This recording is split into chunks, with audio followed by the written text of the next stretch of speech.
2. Quem escreveu o livro de Provérbios e como ele foi escrito? Autor.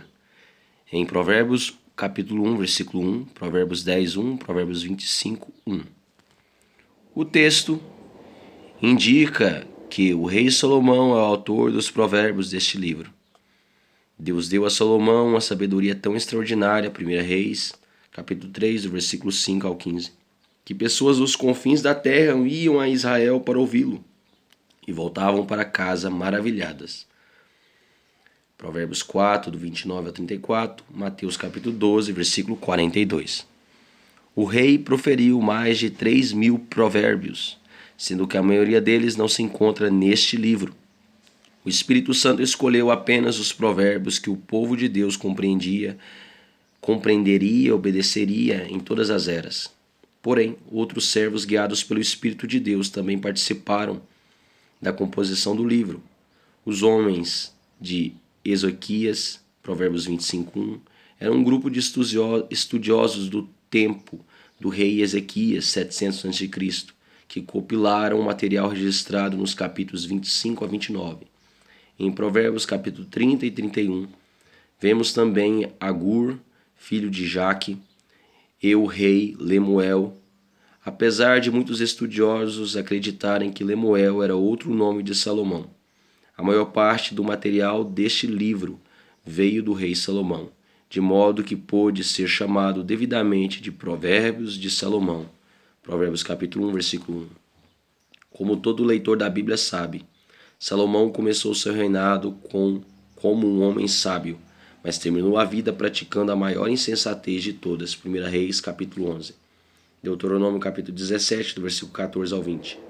A fim de alcançar seus objetivos políticos e manter a paz em seu reino, Salomão se aliou com outras nações, casando-se com centenas de mulheres e, aos poucos, essas princesas pagãs foram minando a lealdade do rei ao Senhor. Como é triste ver que Salomão nem sequer seguiu os preceitos que escreveu em seu próprio livro. Abordagem: faça sempre o que é certo com isso. Vai agradar alguns e surpreender o restante. O presidente Harry S. Truman gostava tanto dessa frase que Mark Twain, que mandou fazer um quadro com ela, para colocar na sala oval da Casa Branca. Faça sempre o que é certo, com isso vai agradar alguns e surpreender o restante. Quer representem toda a verdade, quer não, ditados perspicazes como esse de Mark Twain ficam gravados em nossa memória e logo nos pegamos lembrando deles e citando-os.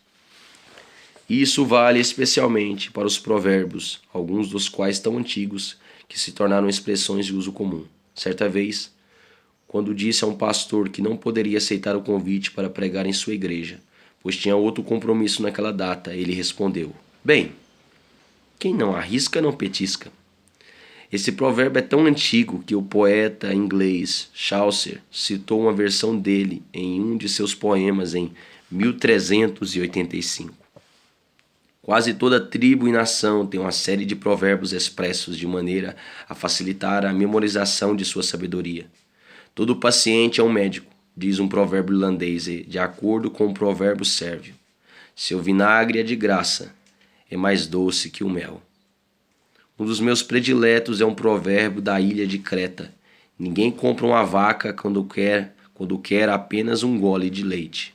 Séculos atrás, os romanos sorriam para os políticos mais tímidos e diziam entre si: "O gato quer comer peixe, mas não quer molhar os pés." Como um exercício intelectual, proponho que desenvolva esses 4 provérbios em 4 parágrafos explicativos. Se o fizer, aprenderá a dar valor à concisão e à riqueza dos bons provérbios. Os provérbios são declarações incisivas que resumem em poucas palavras, cuidadosamente selecionadas, verdades práticas relacionadas a certos aspectos da vida diária. O escritor espanhol Miguel de Cervantes, eu sei quem sou, definiu os provérbios como frases curtas baseadas em longas experiências. Do ponto de vista literário, é uma ótima definição. Acredita-se que o termo provérbio vem do latim proverbium, que significa um conjunto proposto de palavras, ou um ditado que apoia um argumento. É possível ainda que tenha origem nos termos em latim pro, em lugar de, ou em favor de, e verba, palavras. Ou seja, uma declaração curta no lugar de uma porção de palavras. O ditado, grandes amizades são feitas de pequenos ajustes, transmite uma mensagem mais poderosa do que uma palestra sobre o perdão entre amigos. Sempre que eu ouvia um burburinho em sala de aula, uma de minhas professoras costumava dizer que latas vazias são mais barulhentas, e isso resolvia a questão. O termo hebraico machal é traduzido por provérbio, parábola, ou mesmo alegoria, mas seu significado básico é uma comparação. Vários provérbios de Salomão são comparações ou contrastes. Provérbios 11, 22, Provérbios 25, 25, Provérbios 26, do versículo 6 ao 9. E alguns deles apresentam as comparações usando o provérbio, o advérbio, melhor. Ver Provérbios capítulo 15, versículo 16 e 17, Provérbios capítulo 16, versículo 19, versículo 32, Provérbios capítulo 17, versículo 1 e Provérbios capítulo 19, versículo 1. Ao longo dos séculos, inúmeros ditados e provérbios foram compilados e transformados em livros, mas nenhuma coleção é mais importante do que o livro de Provérbios. Em primeiro lugar, Provérbios faz parte das Escrituras e, portanto, foi inspirado pelo Espírito de Deus, 2 Timóteo capítulo 3, versículo 16 e versículo 17. Provérbios apresenta muito mais do que ditados astutos com base nas investigações de um homem e em suas interpretações de experiências humanas, uma vez que foi Deus quem inspirou este livro.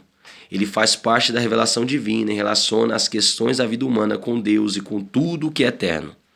O livro de Provérbios é citado no Novo Testamento e, portanto, tem aplicação prática para a vida dos cristãos. De acordo com 2 Timóteo capítulo 3, versículo 16 e versículo 17, toda a Escritura é útil para a doutrina, aquilo que é certo, a repreensão, aquilo que não é certo, a correção, como voltar ao que é certo, e a educação na justiça, como se manter dentro do que é certo. O livro de Provérbios cumpre esses 4 propósitos. As palavras inspiradas de seu texto ensinam sobre Deus, o homem, o pecado, a criação e várias outras questões doutrinárias. Esses provérbios representam e repreendem e reprovam os pecadores por suas mentiras. Esses provérbios repreendem e reprovam os pecadores por suas mentiras, preguiça, embriaguez, pecados sexuais e outras transgressões pessoais.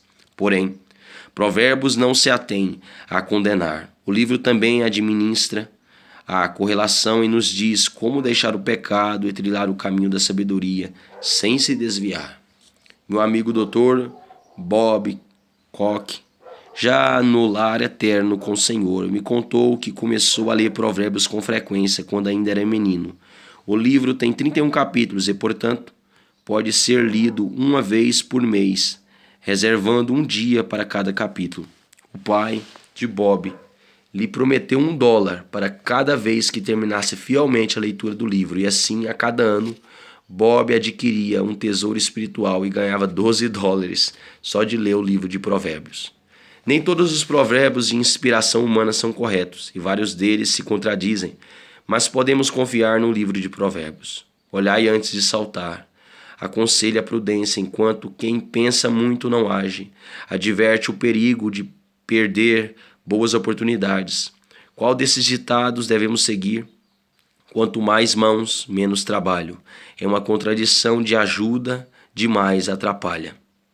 Os provérbios das Escrituras, porém, são coerentes entre si e com o padrão geral da verdade divina revelada na Bíblia. Além disso, os filhos de Deus têm o Espírito Santo para guiá-los em sua busca pela sabedoria de Deus na palavra, pois o Espírito Santo é o Espírito de sabedoria.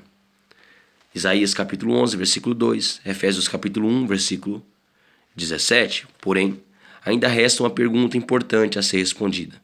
Por que Salomão usou provérbios e não algum outro tipo de recurso literário ao registrar essas verdades divinas? Não se esqueça de que, com exceção dos reis, profetas e sacerdotes, os adultos israelitas, de modo geral, Não possuíam cópias de seus livros sagrados e dependiam da memória para meditar sobre a palavra de Deus e discuti-la. Deuteronômio capítulo 6, do versículo 1 ao 9. Se Salomão tivesse escrito um longo texto expositivo sobre o orgulho, poucas pessoas se lembrariam dele. Assim, em vez disso, optou por escrever um provérbio. A soberba precede a ruína, e a altivez do espírito, a queda. Provérbios capítulo 16, versículo 18. O original hebraico tem apenas 7 palavras, e até mesmo a criança pode memorizar 7 palavras. Uma vez que os provérbios são curtos e expressivos, são fáceis de memorizar, recordar e compartilhar. A peça oratória de 2 horas oferidas por Edward Everett no campo de batalha de Gettysburg está registrada nos livros de história, mas o pequeno discurso de Gettysburg, de 2 minutos, proferido por Lincoln, está escrito no coração de milhões de pessoas. Os cristãos que aprenderem os provérbios mais relevantes deste livro terão à sua disposição a sabedoria necessária para tomar decisões corretas cada dia. As verdades encontradas em provérbios tratam de todas as áreas importantes da vida, como adquirir e usar as riquezas, fazer e manter amizades, edificar um lar feliz, evitar a tentação e os aborrecimentos, controlar os sentimentos, disciplinar a língua e construir um caráter piedoso. Análise.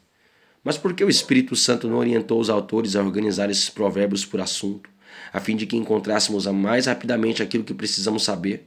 Derek Kidner lembra que Provérbios não é uma antologia, mas um curso de educação na vida de sabedoria. Ao ler capítulo por capítulo, o Espírito de Deus tem a liberdade de nos ensinar sobre muitos assuntos e não sabemos a cada dia de qual tema vamos precisar mais. Assim como a Bíblia em si não é organizada por uma teologia sistemática, como uma teologia sistemática. Provérbios também não apresentam uma estruturação desse tipo. Aqui, aquilo que Salomão escreveu é mais preciso, é mais parecido com um caleidoscópio do que com um vitral. Nunca sabemos o que vai aparecer em seguida. Os 9 primeiros capítulos de Provérbios constituem uma unidade que enfatiza a sabedoria e a insensatez personificadas em 2 mulheres. O termo hebraico para sabedoria também é feminino. Nos capítulos 1, 8 e 9, a sabedoria chama os homens e mulheres para segui-la e para desfrutar de salvação, riqueza e vida. Nos capítulos 5 a 6 e 7, a loucura chama essas mesmas pessoas e lhes oferece satisfação imediata, mas não avisa das consequências trágicas de rejeitar a sabedoria, condenação, pobreza e morte. Os capítulos 10 a 15 formam a unidade seguinte e apresentam uma série de contrastes entre a vida de sabedoria e a vida de insensatez. Os capítulos finais, capítulos 16 ao 31, apresentam vários provérbios que nos dão conselhos sobre diversos aspectos importantes da vida. Ao avaliar a abordagem de Salomão, vemos a sabedoria de Deus a organizar o livro dessa mentira. A sabedoria não é um tesouro abstrato, inalcançável. Por intermédio de sua palavra e de seu Espírito, Deus nos chama a cada dia para viver com sabedoria.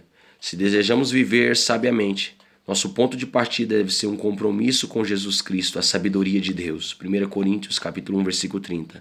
Tanto a sabedoria quanto a loucura desejam controlar nossa vida, e cabe a nós fazer a escolha. Depois que nos entregamos ao Senhor e à sua sabedoria, devemos reconhecer que nossas decisões têm consequências. Os provérbios dos capítulos 10 a 15 retratam, de modo extremamente vívido, os contrastes que existem entre a vida de sabedoria e a vida de insensatez, a fé e a incredulidade, a obediência e a desobediência. Não podemos transigir e ainda esperar que Deus nos abençoe. A última seção do livro, capítulo 16 ao capítulo 31, apresenta mais conselhos necessários para desenvolvermos discernimento espiritual e para tomarmos decisões sábias.